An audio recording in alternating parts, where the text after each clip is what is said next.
Hi student, 11 बजे एक बार फिर हम एक नए सेशन के साथ एसएसटी यानी सामाजिक विषय यूट्यूब चैनल समा स्टडी पॉइंट। समा स्टडी पॉइंट हमने आज को कंप्लीट कर लिया 2 लेसन।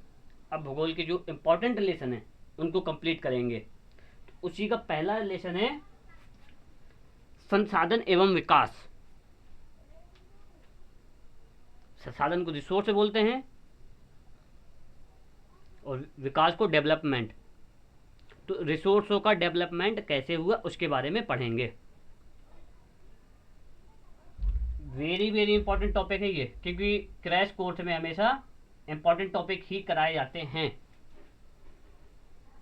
जो थोड़े बहुत पूछते हैं तो उनको बाद में लास्ट में रखा जाता है। जो सबसे ज़्यादा पूछने वाले टॉपिक हैं उनको पहले रखा जाता है। तो ये थ्योरी के लिए इम्पोर्टेंट है, एमसीक्यू क्वेश्चन के लिए इम्पोर्टेंट है, प्लस मैपिंग के लिए इम्पोर्टेंट है। अब इसमें हम क्या क्या पढ़ेंगे और क्या क्या नहीं पढ़ेंगे ये जान लेते हैं। तो इसकी संसाधन क्या है इसकी परिभाषा पढ़ेंगे। दूसरा, संसाधनों की आवश्यकता क्यों पड़ी। परिभाषा का मतलब होता है इंग्लिश में इंट्रोडक्शन। रिसोर्स का इंट्रोडक्शन पढ़ेंगे। फिर दूसरा क्या है, संसाधन की आवश्यकता क्यों हुई, यानी ह्यूमन लाइफ में रिसोर्स क्यों इंपॉर्टेंट हैं। ह्यूमन लाइफ में रिसोर्स क्यों इंपॉर्टेंट है उसके बारे में पढ़ेंगे। इसके बाद तीसरा डायमेंशन है संसाधन का वर्गीकरण। तो सोर्स का क्लासिफिकेशन ऑफ सोर्स। इसके बाद इंपॉर्टेंट सोर्स पढ़ेंगे, इंपॉर्टेंट संसाधन। तो इंपॉर्टेंट संसाधन में एक ही संसाधन है इंपॉर्टेंट, सॉल रिसोर्स है। सॉल माने मृदा। मृदा संसाधन क्या है, या भूमि संसाधन क्या है, या मिट्टी संसाधन। तो इसको कई अलग अलग नामों से अलग अलग जगह जाना जाता है। तो आज हम इसका पार्ट 1 ही पढ़ रहे हैं बस। पार्ट वन का मतलब आज हम इसका इंट्रोडक्शन कंप्लीट कर लेंगे। आज हम इसका इंपॉर्टेंट कंप्लीट कर लेंगे, इंपॉर्टेंस क्यों है, और आज इसका क्लासिफिकेशन कंप्लीट कर लेंगे। पार्ट 2 में इसलिए इसको अलग से पढ़ेंगे, ये वेरी वेरी इंपॉर्टेंट टॉपिक है। मृदा का इंट्रोडक्शन पढ़ेंगे, फिर मृदा का क्लासिफिकेशन पढ़ेंगे, फिर मृदा का संरक्षण क्यों आवश्यक है, बचाव कैसे है इसका, तो उसके बारे में पढ़ेंगे। तो इसका एक अलग डायमेंशन बनेगा 3-4 ठो। तो इसको कल पार्ट 11 बजे क्लास में, अगली क्लास में पार्ट 2 पढ़ेंगे। हो गया। अब शुरू करते हैं हम अपने लेसन को। रिसोर्स का संसाधन, जो रिसोर्स हैं उसकी डेफिनेशन क्या होगी, इंट्रोडक्शन क्या होगा। तो मैं इसको यहां लिख भी दिया हूं, आप नोट कर लीजिएगा। मैं इसको अपने शब्दों में समझा देता हूं। देखिए, कोई भी चीज है जो इस दुनिया में है, कोई भी वस्तु है, जैसे ये पेन है, ये मेरे पास रुमाल है, ये मेरे पास कपड़े हैं, मैं मोबाइल से वीडियो रिकॉर्ड कर रहा हूं, मोटरसाइकिल है, कोई भी ऐसी चीज इस दुनिया की जो मनुष्य की आवश्यकताओं को पूरा करती है उसे संसाधन बोलते हैं। जैसे पानी संसाधन है, पेड़ संसाधन है, मार्कर संसाधन है, पंखा संसाधन है, मेरा मोबाइल संसाधन है। तो कोई भी दुनिया की ऐसी चीज जो इस पृथ्वी में उपस्थित है, मौजूद है, और वह मानव के लिए उपयोगी है, मानव की सहायता करती है, उन सारी चीजों को संसाधन बोलते हैं। तो मैंने देखो यहाँ पे कुछ एग्जाम्पल भी लिख दिए, जैसे मिट्टी, लोहा, मानव, मानव खुद एक संसाधन है क्योंकि पृथ्वी में मौजूद है, एक मानव दूसरे मानव की सहायता करता है, जल, वायु, कुछ भी हो सकता है संसाधन में। ठीक है। अब देखो दूसरा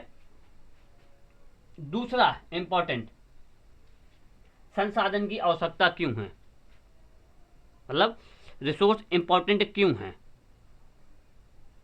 बता सकते हैं कोई रिसोर्स इंपॉर्टेंट क्यों है? तो मैं इनको फैक्ट बाय फैक्ट बताता चलता हूँ।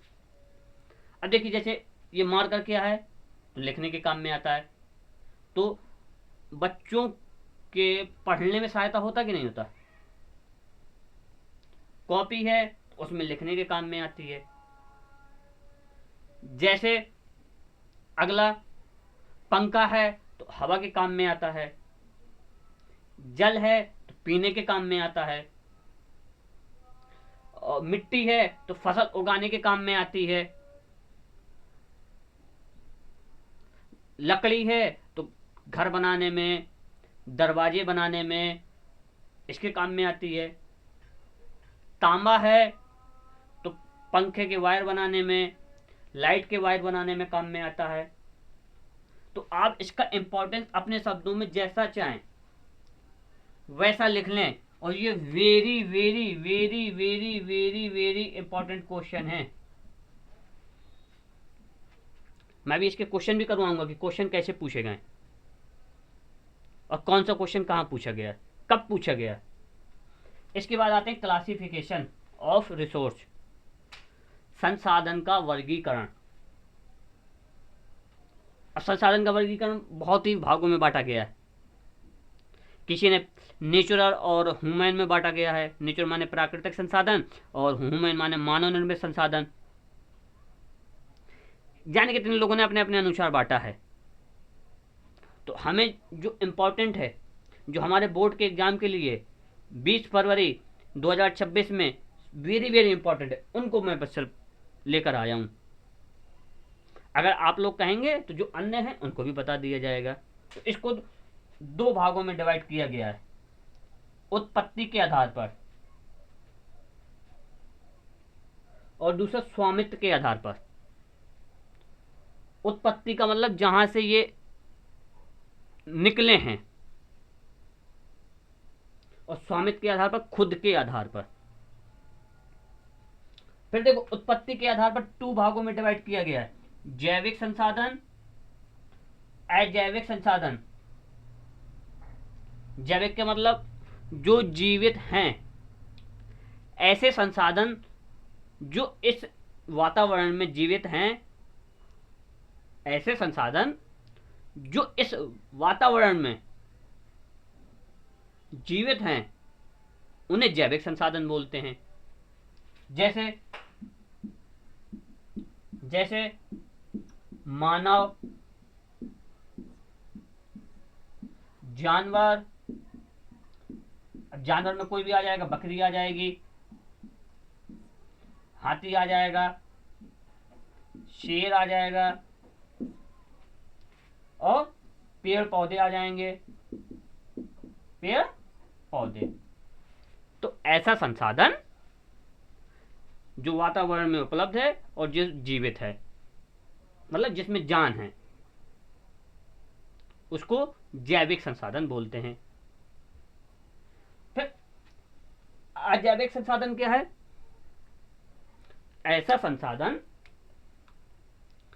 संसाधन जो पृथ्वी में मौजूद है लेकिन उसमें जीवन नहीं होता है, यानी मरा हुआ है, उसको क्या बोलेंगे? अजैविक संसाधन।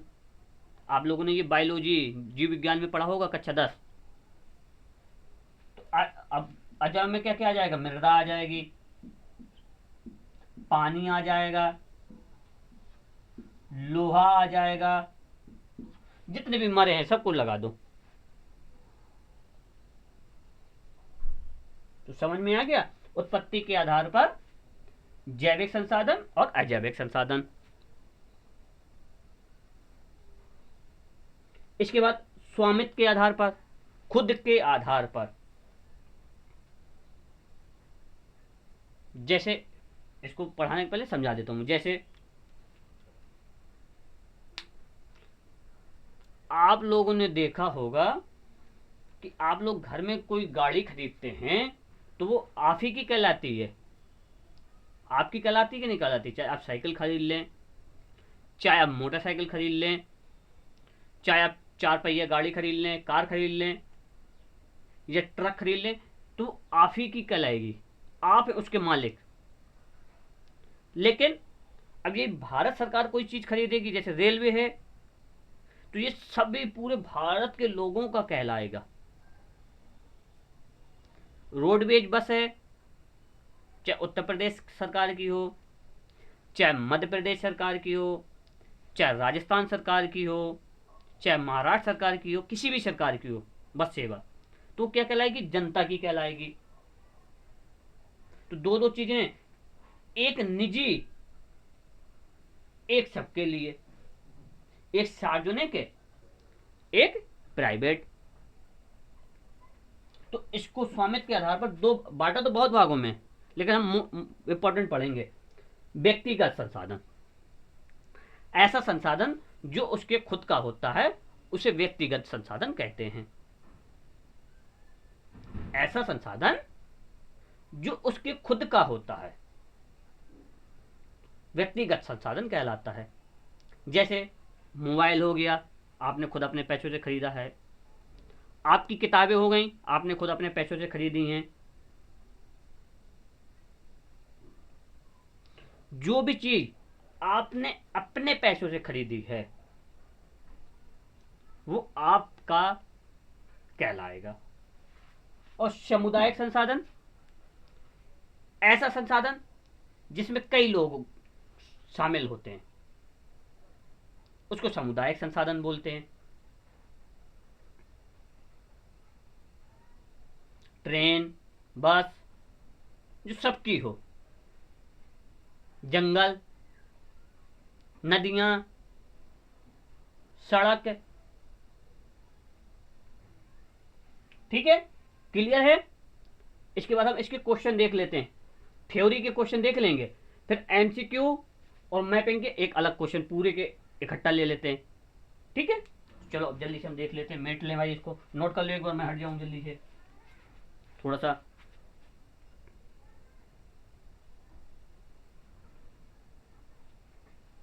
ठीक है, स्क्रीनशॉट ले लेना चाहे।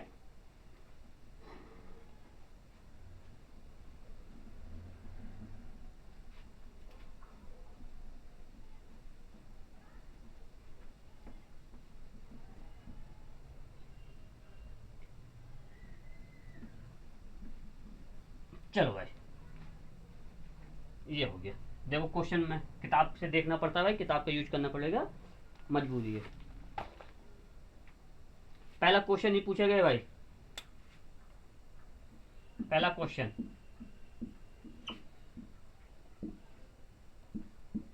उत्पत्ति के आधार पर संसाधनों का वर्गीकरण लिखो। देख लो भाई, ये आपका पूछा गया है 22, 24, 25, 2022, 2024, 2025। उत्पत्ति के आधार पर संसाधनों का वर्गीकरण लिखो। अभी अभी मैंने क्लासिफिकेशन बताया, उत्पत्ति के आधार पर सजीव संसाधन, निर्जीव संसाधन, दोनों को बढ़िया बकायदा आराम से लिख दो। 4 नंबर का हो तो 4 नंबर के हिसाब से लिखो, 6 नंबर का तो 6 नंबर के हिसाब से लिखो। अगला क्वेश्चन,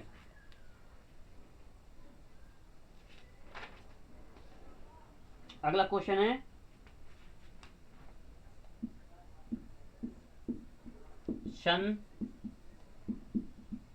संसाधन का अर्थ बताते हुए उसका वर्गीकरण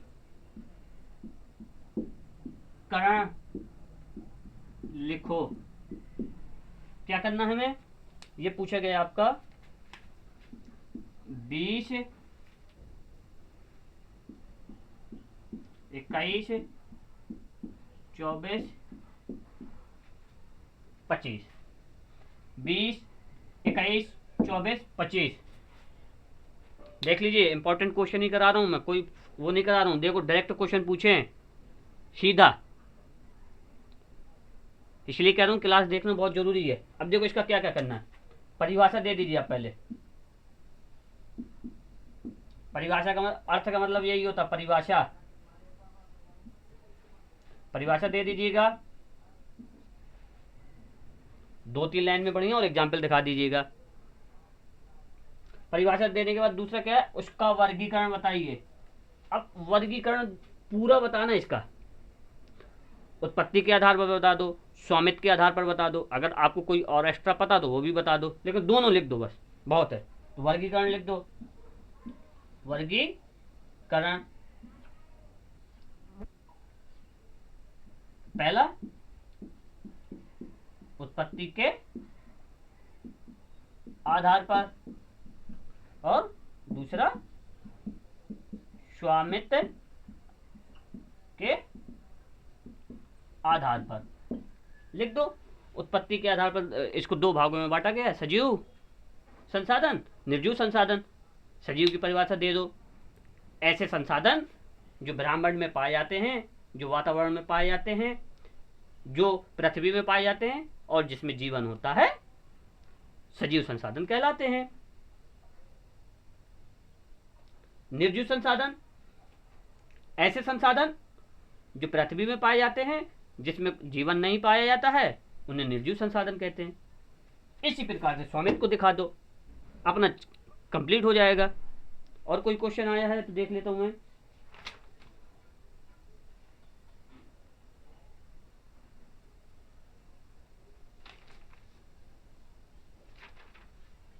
इसके बाद एक अगला क्वेश्चन पूछा गया है स्वामित्व के आधार पर, उसको भी लिख देता हूं। तीसरा, स्वामित्व के आधार पर क्या वर्गीकरण था तथा संसाधन का अर्थ है।